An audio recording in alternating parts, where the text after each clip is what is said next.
안녕하세요 여러분. 지식을 통한 휴식 시뮬레이션 에스프레소의 이정대입니다.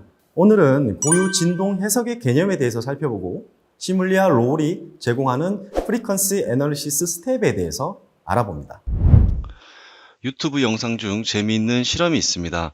얇은 철판을 중앙에만 볼트로 고정을 하고 그 위에는 흰 알갱이들을 흩뿌려 넣습니다. 그리고 특별한 장치를 통해 아주 작은 진폭으로 진동을 주는데 주파수를 변경해가며 흰 알갱이들의 움직임을 관찰하는 실험입니다. 보시는 것처럼 주파수를 점점 크게 주니, 즉 단시간당 진동 횟수를 늘리니 특정 주파수에서 알갱이들이 일사불란하게 신기한 형태로 이동합니다. 이러한 실험은 오늘의 주제인 고유 진동수 및 고유 모드와 연관되어 있습니다. 따라서 저도 비슷한 조건을 스트럭처럴 메카닉스 엔지니어를 통해 구현해 보았는데요. 해석에 필요한 정보들이 부족하여 대충 조건들을 정해서 수행했지만 얼추 비슷한 모드 영상을 이처럼 확인할 수 있었습니다. 이러한 해석을 고유 진동 해석이라고 하고, 아바쿠스와 플랫폼에서는 프리퀀시 스텝이라는 해석 기능으로 제공됩니다. 이 해석은 생각해보면 참 신기합니다. 그냥 아무 하중도 주지 않았는데 이처럼 구조물이 변형하는 것처럼 보이고 결과값도 하나가 아니라 여러 개입니다. 도대체 이 해석은 왜 하는 것일까요? 그리고 이 결과값들은 뭘 의미하는 것일까요?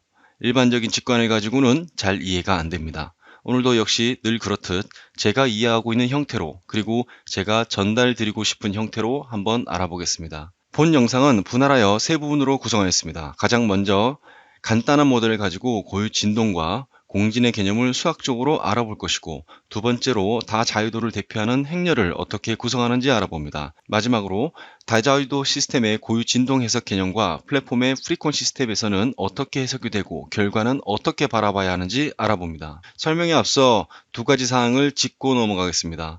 미리 말씀드리면 고유 진동 해석은 구조물의 응답을 구하는 것이 아닙니다. 어떠한 응력, 변이, 변형률 등 일반적으로 관찰하고자 하는 것들을 확인할 수 없습니다. 따라서 생각보다 상당히 이해하기 어렵고 전혀 직관적이지 않습니다. 고유 진동 해석의 목적은 구조 시스템의 특성을 알아보는 것입니다. 그 특성이라는 것은 진동 특성입니다. 구조물이 어떠한 외부 입력 주파수에 취약한지, 그리고 그때의 전반적인 진동 패턴이 어떠할지, 이러한 특성들을 미리 조사해 보는 것입니다. 이러한 두 가지 사항을 우리 머릿속에 넣어두고 시작해 보겠습니다. 여기 무게추, 질량을 달고 있는 선형 스프링이 있습니다. 방금 전에 제가 밑으로 쭉 당겼다가 놓아버리니 이처럼 시간에 따라 자유롭게 자유진동하고 있습니다. 움직임이 상하 방향으로만 움직이는 1자유도 질량 스프링 시스템입니다. 추가적인 외부의 하중은 없는 상태인데요. 이 진동을 줄여줄 감쇄도 없어서 무한히 진동하고 있습니다. 이 시스템에 작용하고 있는 힘 성분들을 생각해 보겠습니다. 뉴턴의 법칙에 의해 무게추, 즉 질량에 의한 관성력이 작용하고 있고, 이에 대한 저항력이 후계의 법칙에 따라 관성력의 반대 방향으로 작용하고 있습니다. 왼쪽 항을 관성항이라고 하고 우측 항을 강성항이라고 합니다. 우측의 강성항을 왼쪽으로 옮기고 보니 외력과 감쇄가 없는 운동 방정식이 되네요. 그리고 이 식은 왼쪽 그림처럼 진동을 표현하고 있습니다. 수학적으로 왜 이 방정식이 진동할 수밖에 없는지 알아보겠습니다. 우리의 관심사는 변이 XT입니다. 이 식을 보면 좀 희한합니다. 앞에 질량 N과 강성 K는 상수 취급하고 무시해보면 두 번 미분해도 자기 자신이 되는 특이한 녀석입니다. 유일하게 이러한 성질을 가진 함수가 있습니다. 바로 지수함수입니다. 지수함수는 한 번 미분하던 두 번 미분하던 자기 자신이 되는 특이한 성질을 가지고 있죠. 따라서 이와 같은 방정식을 만족하는 해 XT는 지수함수 형태일 수밖에 없습니다. 그럼 좀 더 일반화해 보겠습니다. 운동 방정식과 비슷한 형태를 지닌 방정식입니다. 이렇게 생겼으면서 우측항이 0인 방정식을 2개 제차 미분 방정식이라고 합니다. 앞서 말씀드린 것처럼 해의 형태는 지수함수일 수밖에 없습니다. 따라서 이와 같은 해를 가정하고 이 가정한 해를 한 번 그리고 두 번 미분하여 원래의 식에 대입하고 정리하면 이와 같은 방정식을 얻게 되는데요. 이를 특성 방정식 또는 보조 방정식이라고 부릅니다. 우리는 이 특성 방정식의 람다를 구하면 해를 알 수 있습니다. 왜냐고요? 해는 이거라고 했으니 람다만 집어넣으면 해가 되기 때문입니다. 람다를 구해보겠습니다. 추억의 근해 공식에 때려 넣어 봅니다. 그런데 a제곱 마이너스 4b는 주어진 상수계수 ab에 따라 0보다 클 수도 작을 수도 그리고 같을 수도 있습니다. 다 필요 없고 우리는 특성 방정식의 해인 람다가 복소수 형태인 허근이 되는 경우만 살펴보겠습니다. 왜냐하면 잠시 후 알아볼 질량 스프링 시스템의 형태와 같은 형태이기 때문입니다. 루트 안의 값이 0보다 작으면 이처럼 특성 방정식의 해는 복소수 형태가 됩니다. 이때 복소수 i 앞의 값들을 오메가로 치환합니다.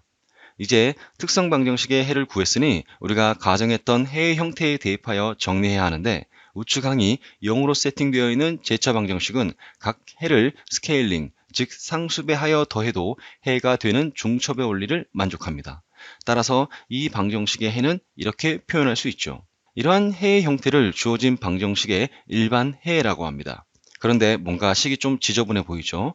오일러스 아이덴티티, 우리말로 오일러 항등식을 고려하면 이 지저분한 식을 좀 더 깔끔하게 이처럼 지수함수 코사인, 사인으로 구성된 해로 표현할 수 있습니다.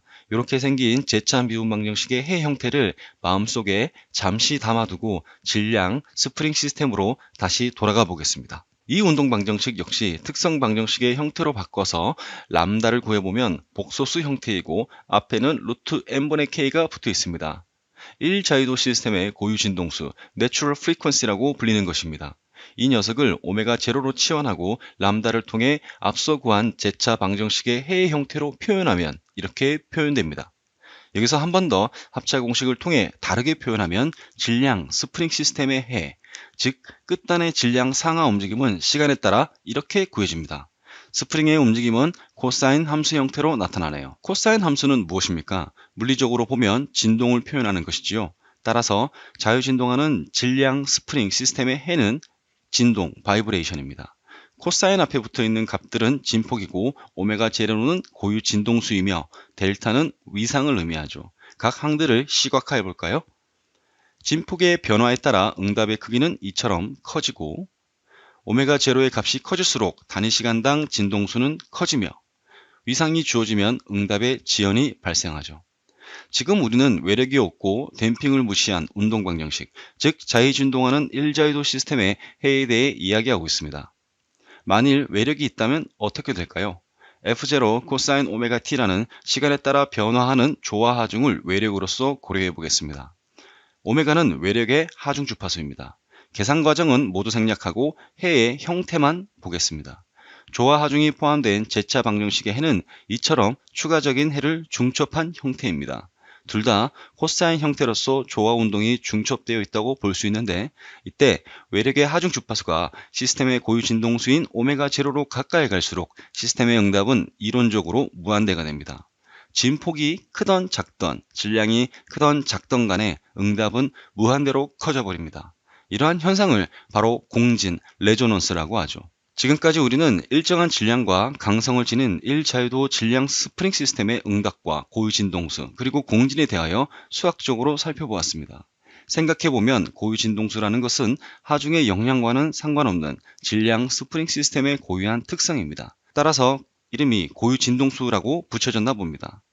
그리고 공진의 개념에 따르면 외부 하중의 주파수가 구조물의 고유 진동수에 가까워지면 구조물은 극심한 응답을 보이며 파손될 것이므로 진동 하중이 고려되는 구조물을 설계할 때는 반드시 구조물의 강성이나 질량 등을 적절하게 산정하여 이러한 공진을 피해야만 합니다. 그런데 여러분들이 평생을 살아오시면서 무한대의 응답을 보신 적이 있으신가요?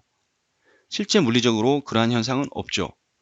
스프링이 진동하면서 공기에 저항이 됐던, 재료 내부에 마찰이던 어떠한 형태로든 감쇄라는 현상이 작용해서 진동을 줄여주게 됩니다. 다행이네요. 그래도 감쇄가 있다고 하더라도 공진 현상은 매우 위험하므로 피하는 게 상책입니다. 그리고 각종 식의 유도나 설명을 들을 때 생각해보면 감쇄가 빠진 채로 뭔가를 설명하는 경우가 많은데요. 방금 우리가 알아본 질량 스프링 시스템도 그러하였죠. 제 생각에는 댐핑이라는 것은 수학적으로 그리고 물리적으로 구하는 것이 거의 불가능하기 때문인 것 같습니다. 그러다 보니 팩터, 비율 등으로 대충 경험적으로 골라서 해석에 포함시키는 것이겠죠. 질량 하나, 스프링 하나를 가지고 이리저리 개념들을 살펴보았는데, 그럼 스프링과 질량이 여러 개 있을 경우에는 어떻게 될까요? 방금 말씀드린 것들은 이 문제를 연속체로 확장해서 생각을 해보자는 겁니다. 지금까지 1자유도 질량 스프링 시스템에 대한 내용들을 살펴보았고, 이제 실제 우리 주변의 물체들은 어떻게 바라와야 하는지에 대해서 바로 다음 영상에서 알아보겠습니다. 바로 확인해 보시기 바랍니다.